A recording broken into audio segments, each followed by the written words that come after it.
Students, today we are going to learn about class ninth Beehive book chapter Wind. So let's start the chapter The Wind. The poet addresses the wind as a mighty force of nature capable of both destruction and inspiration. In this chapter, the poet addresses the wind. वो wind को बताता है, wind के बारे में बताता है कि विंड जो होता है वो बहुत ही ज़्यादा ताकतवर है, mightily force of nature capable of both destruction and inspiration. ये बहुत ही ज़्यादा ताकतवर होता है और ये कैपेबल है destruction as well as inspiration के लिए। ये डिस्ट्रक्शन भी पैदा कर रहा है एज वेल एज हमारे लिए एक इंस्पिरेशन भी बन रहा है। He describes how the wind breaks the weak things such as fragile houses, doors and even human lives। ये बताता है कि विंड इतना स्ट्रांग है कि किस तरह से वीक थिंग्स को, जो कमज़ोर चीज़ें होती हैं उसे तोड़ देता है, जो कमज़ोर घर होते हैं उसे तोड़ देता है, जो दरवाजे होते हैं उसे तोड़ देता है, ह्यूमन के लाइफ्स बिखर सा जाता है, शटर्स तोड़ देता है, ब्रेक कर देता है, पेपर्स उड़ा देता है, बुक्स गिरा देता है। तो विंड्स इतना ज़्यादा ही स्ट्रांग होता है कि बहुत से डिस्ट्रक्शंस पैदा कर देता है।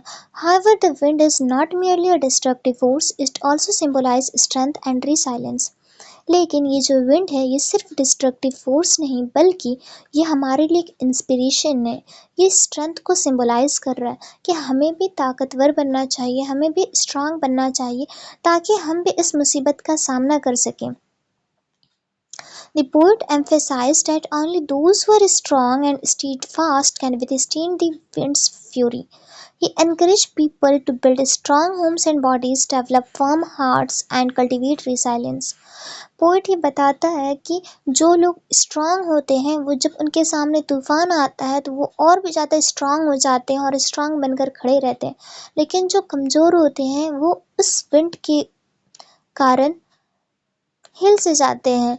विंड उन्हें हिला देता है, उनकी लाइफ को हिला देता है, लेकिन जो स्ट्रांग इंसान होते हैं तो कितना बड़ा मुसीबत आ जाए वो उसे हिला नहीं सकता, वो उसके मकसद से उसे डिस्ट्रैक्ट नहीं कर सकता। तो चाहे हमारे लाइफ में कितना भी बड़ा मुसीबत क्यों ना आ जाए, हमें स्ट्रांग बन के रहना चाहिए, हमें डिटरमाइंड बनकर रहना चाहिए।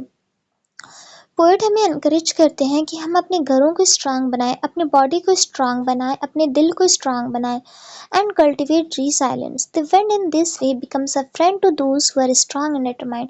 और इस तरह से जो विंड है स्ट्रांग और डिटरमाइंड इंसान का फ्रेंड बताया जा रहा है, helping them grow stronger by facing challenges.